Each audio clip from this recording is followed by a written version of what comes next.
Did you know that nearly 1 in 2 adults over 60 in the US is living with some form of arthritis?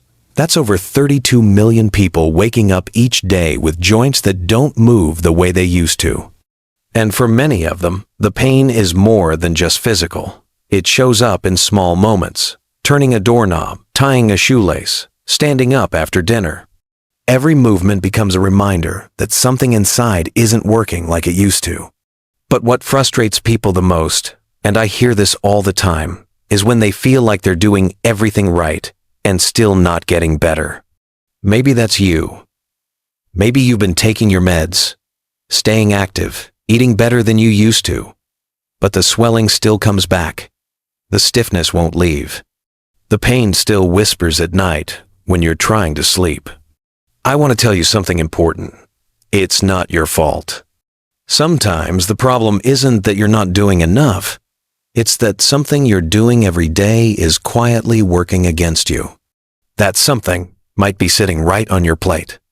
Today, I'll walk you through 3 everyday foods that many people with arthritis are eating, not realizing they're making the swelling worse. These aren't exotic or unusual. In fact, they're likely in your kitchen right now, and I'm not here to scare you or ask you to throw out everything in your pantry. My goal is to help you understand why these foods matter and what small changes you can make to feel a real difference. Because when you know what's fueling the pain, you can finally start to take it away. If you've been living with that deep, stubborn joint swelling, I want you to stay with me through this video. You deserve answers that make sense and changes that feel doable. And if you find this helpful, feel free to subscribe. I share weekly insights like this, always backed by research and grounded in compassion. You're not alone in this, and you never have to walk this path without guidance. Let's begin. Now let's take a closer look at one of the biggest hidden drivers of joint inflammation: refined carbohydrates and added sugars. These are ingredients that many of us grew up eating without a second thought. White bread, crackers, sweetened cereals, sugary drinks, muffins, pasta, snack bars. They're everywhere. And for people living with arthritis, they can be a daily trigger for pain and swelling. Here's why. Refined carbs are grains that have been stripped of their fiber, minerals, and natural nutrients. What's left is a form of starch that the body breaks down very quickly into glucose. That fast breakdown sends your blood sugar skyrocketing, and every time your blood sugar spikes, your body responds with an inflammatory reaction. Specifically, your immune system releases cytokines, small proteins designed to fight off threats. But in this case, there is no infection, just a high-sugar meal. And yet the response is the same. Your body sees danger, and inflammation kicks in. For someone with arthritis, that means more swelling in the joints, more stiffness, more discomfort, even if you didn't overdo it that day. But it doesn't stop there. When you eat a diet high in added sugars, and especially when you combine those sugars with high-heat cooking, your body produces compounds called advanced glycation end products, or AGEs. These AGEs damage collagen, a key component of your joint cartilage. Over time, this speeds up joint degeneration and makes it harder for your body to repair tissue damage. A 2020 review in Frontiers in Endocrinology noted that AGEs not only impair cartilage, but also activate receptors in immune cells that increase oxidative stress and promote chronic inflammation, especially in people with pre-existing joint conditions. And that's not theoretical. We see this in real life, every day. Think of your joints like the hinges on a door. When they're clean and well lubricated, they move easily. But if you pour sticky syrup into those hinges, which is essentially what happens when blood sugar and AGEs rise, they begin to stick, grind, and resist. That's what sugar is doing inside your joints, gumming up the works, slowly but surely. One patient of mine thought she was eating healthy, skipping red meat, choosing low-fat snacks, and keeping things light. But a closer look showed her daily sugar intake was almost twice the recommended limit. With just a few small swaps, whole grains, fresh fruit, less processed snacks, her inflammation markers began to drop. And so did her pain. The good news? The body responds quickly. Start by reading food labels. Pay attention to how many grams of added sugar are in the items you eat every day. Not just the obvious ones, like desserts, but the sneaky ones. Bread, sauces, yogurts, salad dressings, even healthy cereals.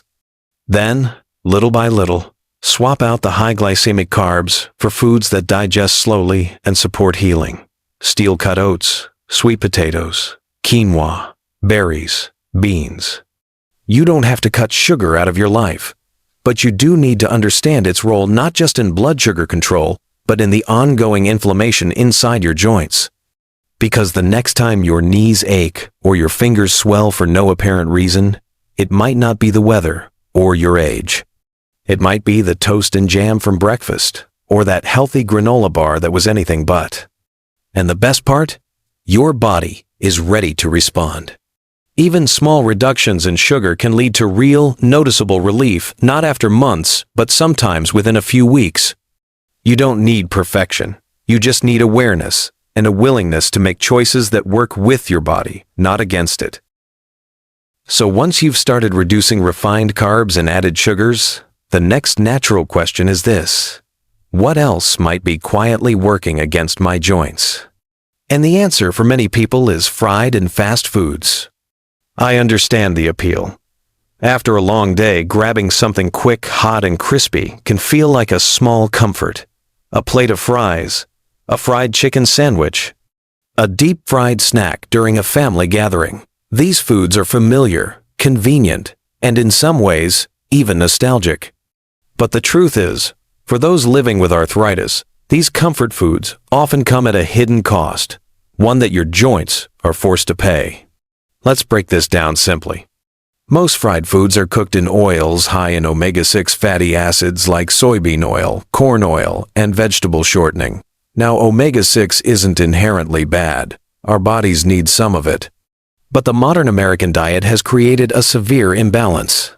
We're consuming too much omega-6 and not enough omega-3, the fatty acid that calms inflammation.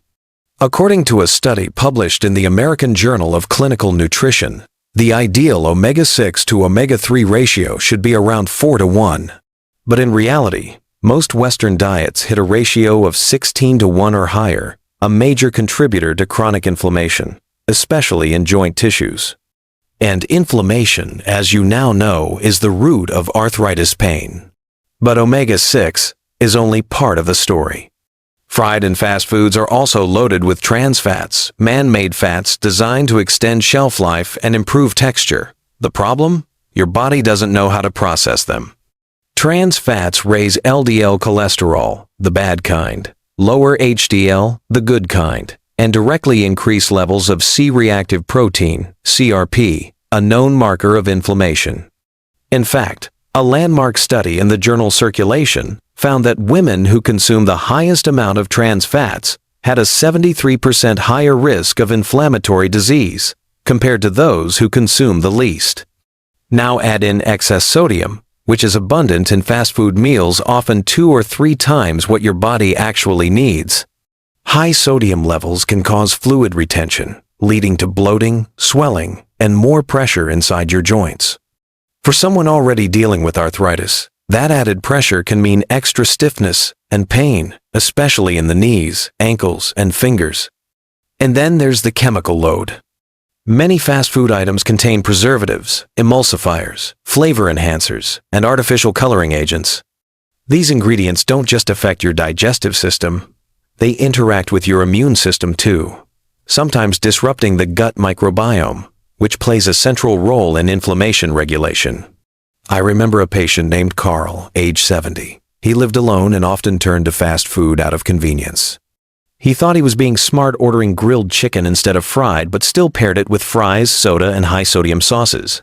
Once we worked together to simplify his routine prepping meals, once a week, choosing better oils, adding fresh vegetables, his morning joint swelling went from daily to occasional. His energy returned. And for the first time in years, he said, "I feel lighter not just in weight, but in pain." You don't need to swear off everything fried forever, but it helps to ask yourself, is this food feeding my body or feeding the inflammation that's hurting me. If you crave something crispy, consider using an air fryer and olive or avocado oil. If time is the issue, batch cooking on the weekend can give you quick, ready-to-go meals all week long. You can still enjoy food. You can still enjoy flavor. But now, you're choosing options that comfort without consequence. Because true comfort isn't in the crunch of a fry. It's in waking up and being able to move without pain. It's in feeling like your body is working with you, not against you. And that kind of comfort is worth everything. After we've looked at sugar, refined carbs, and fried foods, there's one more category that deserves serious attention, not just because of what it adds, but because of what it does inside your joints. I'm talking about red and processed meats. These are foods many people have grown up with: bacon for breakfast, ham sandwiches at lunch, steak on the weekend. They're familiar, flavorful, and for some, a tradition. But when it comes to joint health, these meats are far from harmless. Let's start with the basics. Red meats like beef, pork, and lamb are high in saturated fats, and saturated fat has been shown to trigger an increase in pro-inflammatory cytokines, the same immune messengers that fuel arthritis flares. The more of these cytokines circulating in your body, the more likely you are to experience joint pain, swelling, and stiffness. But it's not just about fat. Red and processed meats are also rich in advanced glycation end products, AGEs. These are compounds that form when meat is cooked at high temperatures, like grilling, frying, or broiling. AGEs damage collagen and elastin, two critical building blocks of joint cartilage. And once that cartilage starts breaking down, your joints lose their cushion, their flexibility, and their shock-absorbing ability. A 2017 study in Scientific Reports found that people with high dietary intake of AGEs had significantly higher levels of oxidative stress and inflammation markers, including CRP and TNF-alpha, both known drivers of joint deterioration in arthritis patients. Now, processed meats like sausage, bacon, hot dogs, deli meats come with even more baggage. These often contain nitrates, preservatives, and added sodium, all of which have been linked to systemic inflammation. And the sodium itself? It pulls water into tissues, increasing pressure in swollen joints, which leads to that familiar morning stiffness and finger puffiness so many people dread. I worked with a client named Teresa, age 65, who swore she ate clean, but every morning started with 2 slices of turkey bacon, and lunch was often deli meat wrapped in lettuce. She thought she was making a healthy, low-carb choice. What she didn't realize was that the nitrates and sodium were keeping her inflammation levels elevated, even though her calorie intake was low. Once she switched to more whole food proteins like beans, lentils, and grilled chicken, her joint pain began to ease within weeks. This isn't about guilt. It's about understanding the impact of what we eat and knowing we have options. You don't need to cut all meat from your life if that doesn't feel realistic. But reducing your intake of red and processed meats, especially the kind that's charred, smoked, or prepackaged, can help your joints breathe, literally. Instead, aim for proteins that fight inflammation. Wild-caught fish like salmon or sardines, skinless poultry, legumes, tofu, or even a hearty lentil stew. These not only nourish your muscles, but help support the collagen and fluid your joints depend on to move without pain. The next time you're about to put bacon in the pan or toss a steak on the grill, pause. Ask yourself, is this helping my body heal, or is it quietly working against me? Because sometimes the pain we feel doesn't come from what we're not doing. It comes from what we've been doing for too long, without realizing it. By now, you've seen how everyday choices, what we eat for breakfast, how we season our meals, what we reach for when we're tired or in a hurry, can quietly shape the health of our joints. It's not just about pain, it's about freedom.